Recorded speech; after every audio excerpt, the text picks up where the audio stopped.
Hey y'all, it's Zach, coming to you with another episode of the Volunteer Slate. This one's pretty exciting because it's our first ever game preview since sports betting goes live November 1st, which is Sunday. So we get to bet this Sunday's Titans game against the Cincinnati Bengals in Cincinnati. So, we're going to delve into the lines that we're being given and try and make some picks here. I am by no means a tried and true expert. I do understand how betting works, but I can't claim to be a sports prognosticator yet. We're going to try and accumulate a really good track record that you guys can just follow along and make money. So I've really delved into some stats, and I hope that the information that I relay to you proves helpful. So first off, when you look at the sports books, you see that Tennessee is favored by 6.5 points on most of the sports books. So Tennessee needs to win by a touchdown to beat the spread. The over-under is sitting at 52.5 in some books. So pretty high scoring game to hit that over. And the money lines run in conjunction with that spread. You got to bet quite a bit to win a little on Tennessee just to win. So when we look at the way these two teams perform, Cincinnati and Tennessee, I use ESPN as one of my stat sources. Everything's laid out pretty well. We'll show you what that looks like. When you look at ESPN and the game preview, it shows you things like yards allowed per game and points allowed per game. And when you add up Tennessee and Cincinnati's average points allowed per game, it adds up to 52.5. That's how they put these numbers together. The average number of points that these teams allow per game, add them together, and you got 52.5. The total yards allowed per game, both these teams are sitting very close to about 400 yards allowed per game. It's not terrible, it's not great, real average for an NFL defense to allow 400 yards per game. And we see that both these teams are also putting up about 400 yards of offense per game. So looking at these numbers and how well they line up, you could think that both offenses are going to score, are going to get 400 yards thereabout. Both of them are going to put up about 52.5 points. But with this game in particular, we need to look into a couple of other things. The first thing that I like to do is look at the weather. Weather looks pretty clear. Doesn't seem to be any crazy rainstorms or anything forecasted for Cincinnati. So we don't need to factor that in too much. Home crowd advantage. This year, that's just not so big of a deal.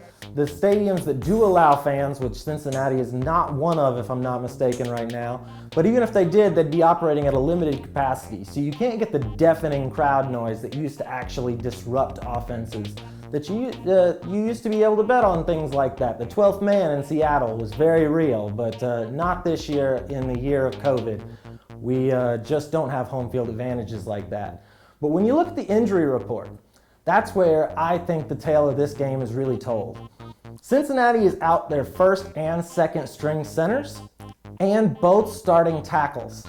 They're not going to be in this game. So we're dealing with a real mismatched offensive line. They've not got a lot of reps together. They don't know how to work together too well.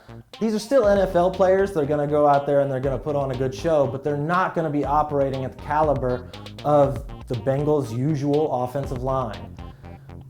Particularly, Jadeveon Clowney shows up on the injury report for the Titans, but if he is able to go, which I think that he's going to be able to play, if he is able to play, Jadeveon Clowney should be able to tee off against a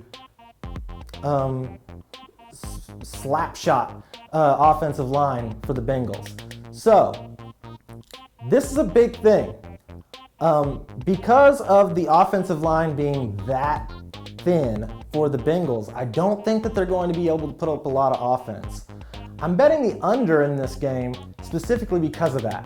I think the Titans score a lot of points, but I don't think that the Bengals are going to hold up their end of it. I don't think they're going to be able to move the ball with that offensive line the way that it is, and I think that you're going to see the Titans in a rout. With that said, I'm also taking the Titans against the spread. I don't really have a lot of worries about them covering the 7 points, especially with it just being one touchdown that they have to win by. That would be maybe my surest thing. But just to recap, this week one with my game preview, which was heavily injury dependent, but there's some big injuries. That's over half your offensive line not going. To put that in a little bit of perspective really quickly, the Raiders' offensive line going into their COVID-19 protocol didn't really get to practice at all. They were going through meetings on Zoom, but they didn't even get to do the walkthroughs. And Josh Jacobs was not really a factor in that game. An offensive line that's not all the way together can definitely tear an offense apart.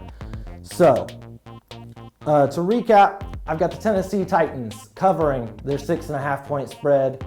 I got the game going under with the Bengals not being able to score too much. And I think it's certainly a safe bet to take Tennessee on the money line just to win. But this week, I think go for the spread. I don't think those points are going to factor into it too much. So, we'll check in next week and see how I did on this preview. We're going to hold me accountable. I'll probably end up putting a counter with how many I've gotten right and wrong over the course of the season. But we'll check in next week for another game preview.